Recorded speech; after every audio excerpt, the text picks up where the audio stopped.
Okay, we're back. Today is going to be a different kind of video and may not apply to like 99% of the people out there, but I'm making the video for my own sanity and to record what I've done so far. So 2 days from now, I will be taking on another 100-mile long ultra marathon. I'll be running the Vermont 100 up in Vermont, obviously, and this will be my 4th time coming back to this race. To rewind a little bit, I have a video for every time I've ran this race. I'll link that on the screen now.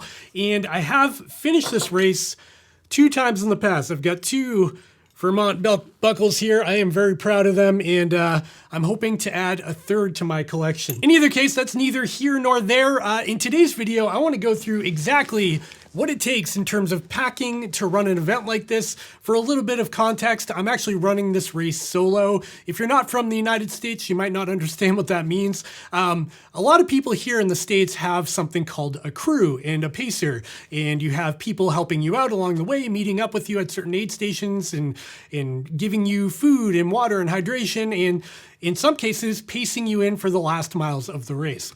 I did that last year with my wife Jen and my brother-in-law Adrian. It was awesome. However, life's got kind of crazy. We've got 4 kids. My brother-in-law is working a lot. So this year I'm taking on this race solo again. But because I'm running solo, the way I pack is going to be a little bit different than people who have a crew meeting up with them with other stuff. So I have a lot of drop bags here that I'll be showing you, as well as everything that I'll be wearing and packing and all the things. So if you're interested in that, stay tuned. Let's get right into it. So first I want to talk about the things I'll be wearing at the race. We'll sort of start from the feet up. Hang on. Okay, so for shoes this year at the Vermont 100, I will be wearing the Ultra Olympus 5s. I believe these are the 5s. Oh no, they're actually the 6s. So the Olympus 6s is what will be on my feet. You may ask why. I wore these last time I ran the race. They worked out really well for me. They are kind of overkill for this race because a lot of the trails are like packed down gravel roads, but there is some single track, so they will benefit there. They just have a lot of protection in the toe. They have a lot of cushion in the midsole, so I'm very comfortable with these. I'm pretty sure my feet will hold up in these, and I'm not gonna have a backup pair along the course, so hopefully these will do the trick. And inside of those shoes, I will be wearing these Ingy toe socks. If you're unfamiliar with what these are, as the name implies, they have toes to them. I actually really enjoy these socks for ultra marathons. They just add a little bit of extra protection to your toes so you don't get blisters in between your toes.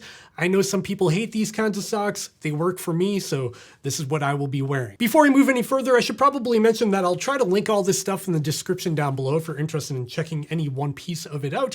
And also check out chasetosummit.com and use discount code Vermont100 and you'll get a discount on your order, and I'll make a donation to the foundation that Vermont is benefiting. So check that out too. All right, with footwear out of the way, let's move on to the next piece of clothing here. I will be wearing these shorts. These are probably my favorite long distance shorts. They are made by Patagonia. Unfortunately, I don't know the model of them, but I'll link it down below. I think they're called like the Pacer Pro or something like that.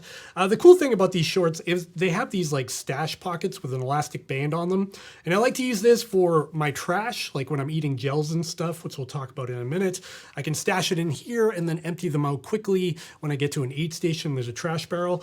You can also just stick other items in there. Sometimes I'll leave like a chafe thing in there if I need to lube up under my vest or something, but they're just really nice to have. And then on the back, another thing I like about these shorts is they have a very big phone pocket, which is useful because I have a iPhone 16 Pro, and that actually fits in that back pocket perfectly, so I can carry it back there if I need to. And of course, shorts can't go without some sort of undergarment. Yeah, I'm putting my underwear on camera right now. These are Path Projects liner shorts, and I really like these. Path Projects make some really good gear, and you'll find out as I go through my kit here that I have a lot of their items. They're just very breathable. They don't chafe, no friction or anything, so these are the liner shorts I typically go with. And again, for the upper body, I will be wearing this shirt here. This is the Path Projects Wadi shirt. I think that's how you say it. It's like W-A-D-I. little Path Projects logo here. But again, really nice material. It's soft, it's breathable, it dries quickly, and I actually wore the same shirt in a different color last year. And the final piece that I'll be wearing to tie it all together is the Chase the Summit CTS Run hat here. I really like this hat. It's very breathable. It's got little micro laser holes all around it, little Chase the Summit logo on the front, Velcro closure in the back. And what's great about this hat is it's very packable. So if I don't want to wear it, I can squish it down, stick it in my vest, and it gets out of the way, which I really appreciate. Again, check out chasethesummit.com, discount code Vermont100 if you're interested in picking one up. So that's all the clothing and footwear. Let's move along to the exciting part, the vest. So what I have here is the Salomon Advanced Skin 12 set. This is the new model. It's the 2025 model. I've actually had it for a while. I've only used it a couple of times. And I had a previous version of this pack that I used for years and years. It held together really good, so I'm hopeful this will do the same. So this is a 12-liter vest. However, it's a very lightweight vest, and it does have cinch cords all over it. So if you're not carrying a ton of gear, it gets the job done. I am probably carrying too much stuff here. I really have this packed pretty full, but again, I'm a solo runner this year, and I wanted to carry a lot of the kind of emergency stuff just in case I run into any issues. So we're gonna go through all of that now. Okay, so right off the bat, in my outer stash pockets here, I've got all my nutrition. This is just to start the race. I've got 3 Precision 30 gels. These are my preferred gels. I really like these, mainly because the flavor isn't overwhelming. You know, if you've run ultramarathons, that like if you're running for 24 hours, you don't want to have something strong. It really gives you like palate fatigue. And the Precision 30 gels are just really nice and go down easy. So I will be using these. I've got a lot of these. You'll see in my drop bags and stuff too. And then on top of the Precision gels, I just have a single packet of LMNT. I like this stuff as well. You mix this with water. It's very high in sodium, 1,000 milligrams of sodium. So if I need a little boost in salt, I will put this in my water and drink it down. I may or may not use this, but it's very lightweight, so I just keep it in there just in case. Moving over to the other outer pocket, of course, I've got the DJI Osmo Action 5 to document the race. I make videos, so it's a necessary piece of kit for a little bit of extra weight, although it is pretty lightweight. What I like about this camera, the stabilization, the low light capabilities, the built-in microphone, they're all quite good, and because of that, I will be sticking with that. The other items in my other pocket here is my aid station list. Here we've got a list of all of my aid stations, and then the black dots on the side here reference anywhere that I have a drop bag along the course. I kind of laminated this with packing tape just so it doesn't get destroyed.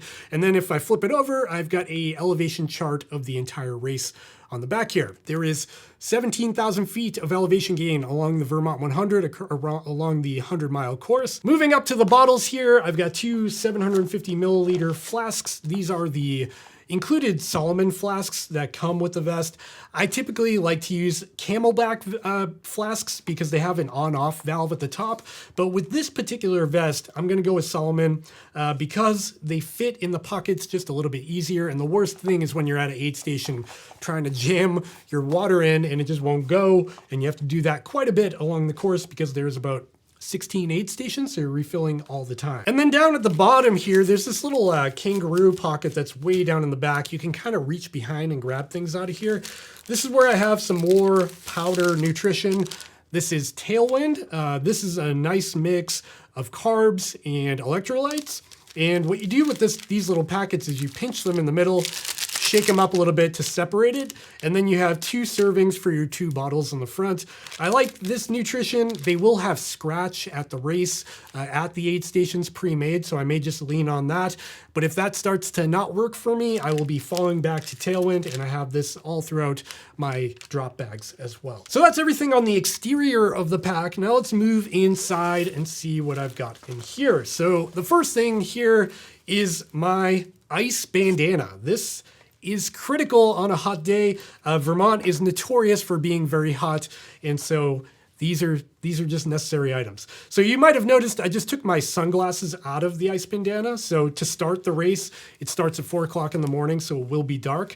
I'll keep them stashed in there so they don't get scratched up. And once the sun comes out, I can pull out my glasses quickly. These are shady ray glasses. They're kind of a shield type sunglass. They make me look like the Terminator, but I like how they kind of protect my entire face from the sun. There are some exposed areas along the course, and having really good sunglasses is pretty useful on a sunny day. The forecast isn't looking too hot for the Vermont 100, so I'm not like crazy concerned about heat this year, but the ice bandana.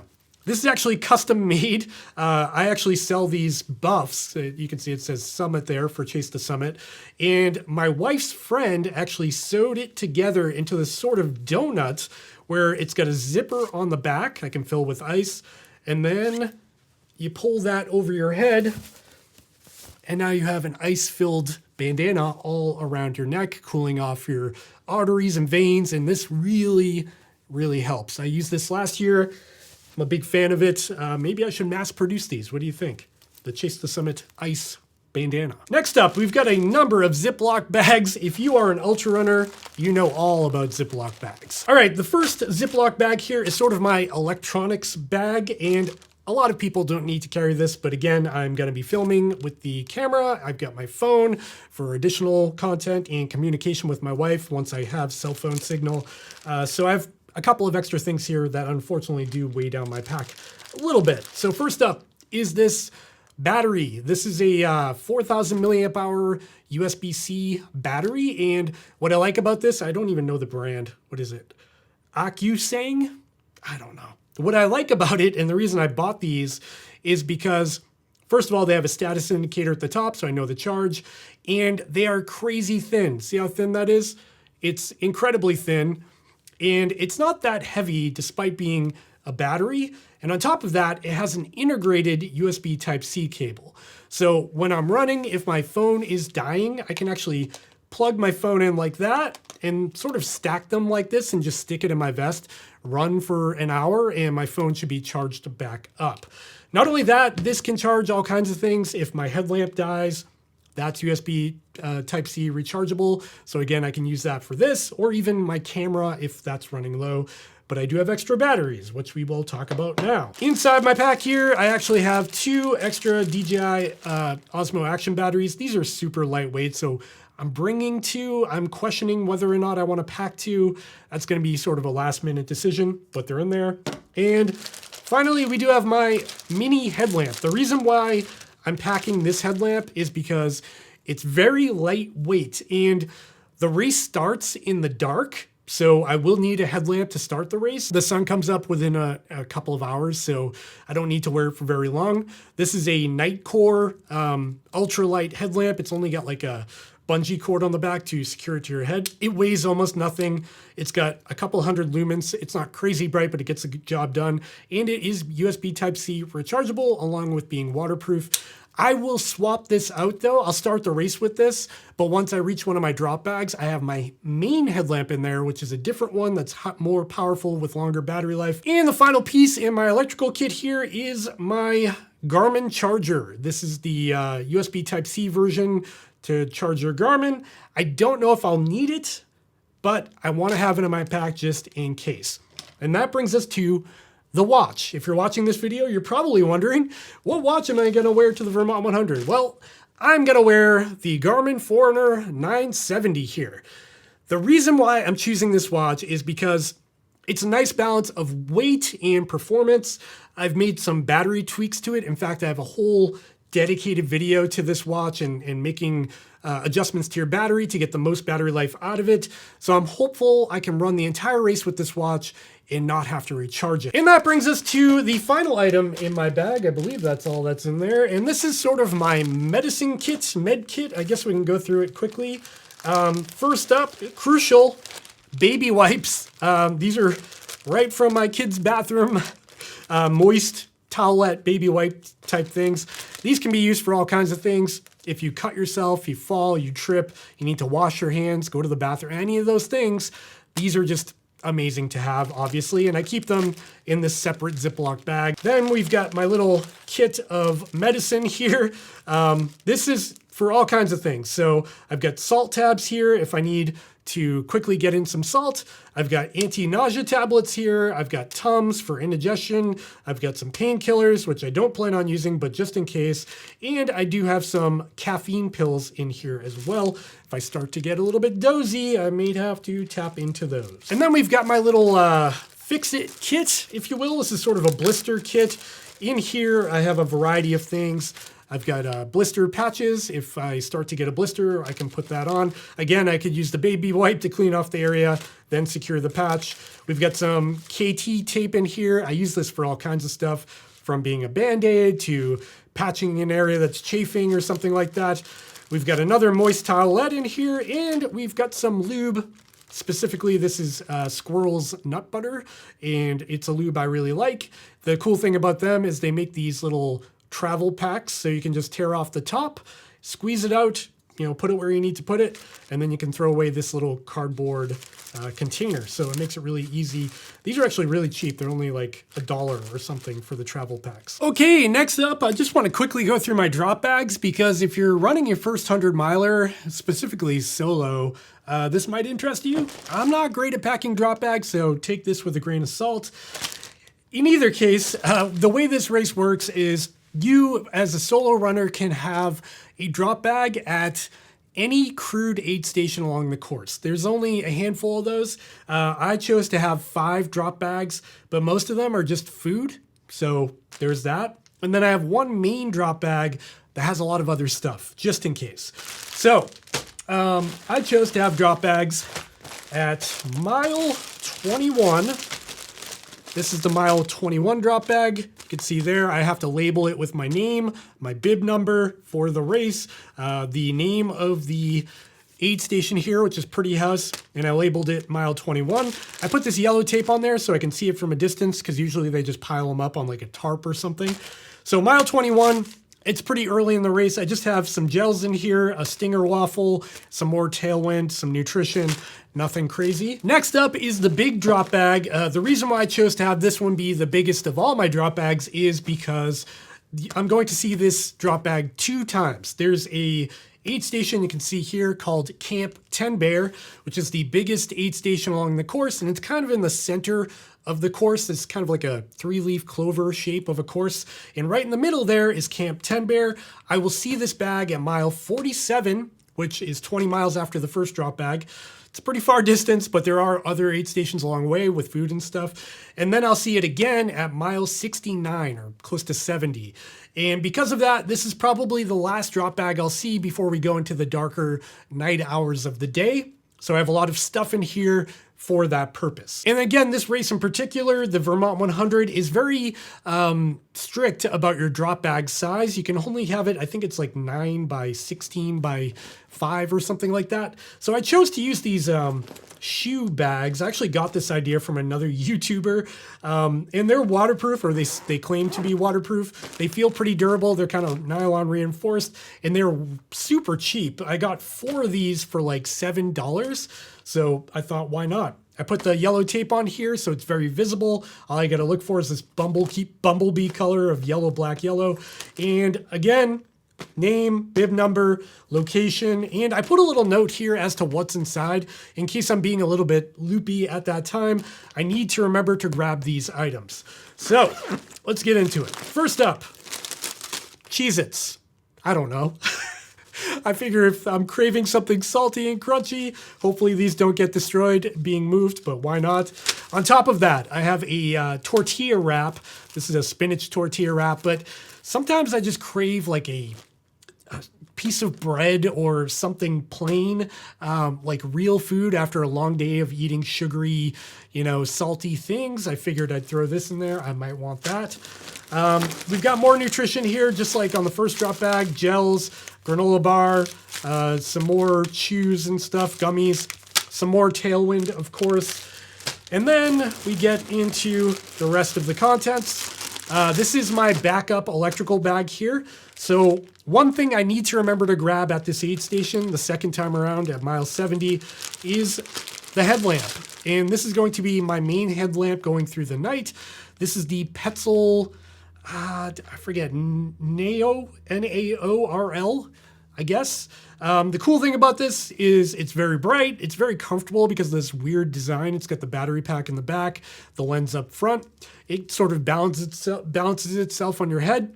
It's waterproof. It's got really long battery life. And then other than that, in the electrical bag, I do have a spare battery. This is the same kind of battery I showed you in my vest, just in case. I don't know if I'll need it, but I figured I'd stick it in there as well. Now, other than that stuff, the remainder of this bag is clothing. So the forecast for the race this year is going to be in the 80s, sunny throughout the day, so it's going to feel pretty warm, although it could be much worse. In previous years, it's been in the 90s and over 100, so I'm okay with like 80 to 85 degrees. But at night, it could actually get kind of chilly. And then on top of that, it might actually rain throughout the night. So on mile 70, that'll be my last chance to make a decision on what I want to do here. I've got a spare change of shorts in here and undergarments, liner shorts, just in case if the trail is wet and my feet are getting soggy, I can swap out my socks. I've got a spare shirt in here. And finally, we do have a rain shell. This is sort of a windbreaker. This is the Path Projects, I forget what they call this, the Path Projects rain jacket. They only have one. The cool thing about this is it's very lightweight, it's very stretchy and breathable, so it's actually not bad to run in. So I figured if things were getting chilly at mile 70, I can make a decision on whether or not I want to throw on an extra layer or at least just throw it in my bag just in case. Now after mile 70 will be mile 76. In here, it's just nutrition. I kind of did this strategically where the big drop bag I have here is sort of the only one I care about. It's got the clothing and stuff in it. So I don't want to leave that behind or lose it. So all the rest of these drop bags are really just nutrition for the remainder of the race. Gels, gummy chews, snacks. I've got a croissant in there. Tortilla shell, things like that, just to get me through the remainder of the race. And then when I finish, I collect all the stuff that hasn't been used. So that is basically everything that I will be using at the Vermont 100 mile endurance race this year. Hopefully you found this video useful or entertaining. If you did, as always, make sure to drop down, give it the thumbs up, subscribe to the channel. Stay tuned because I will likely have a follow-up video about the race and how it went, or at least some content about it. And also make sure to check out the podcast. I might just talk about it there in more detail. Okay, friends, wish me luck. Oh yeah, if you want to follow along, I think they're actually going to have live tracking at the race. If I can remember, I'll drop that in the description as well down below. And if you're going to be at the race, one more thing, I will be at the pre-race expo the day before on Friday, which is tomorrow. And I'll have a table set up for selling t-shirts and hats and stuff. And I will be donating a portion of the proceeds to the Vermont 100 and the Vermont Adaptive, which is the charity they are helping out. Okay, kind of a mumbly, long-form video. I guess I won't make it any longer. I'll see you next time. Bye. I get ready. Feeling too trippy, get it cracking like a levy. I'ma show them all how to party if they let me. Keep the countdown and release the confetti. The party don't start till I get there. I said it's all in the rest and it ain't fair. I've been waiting on this moment.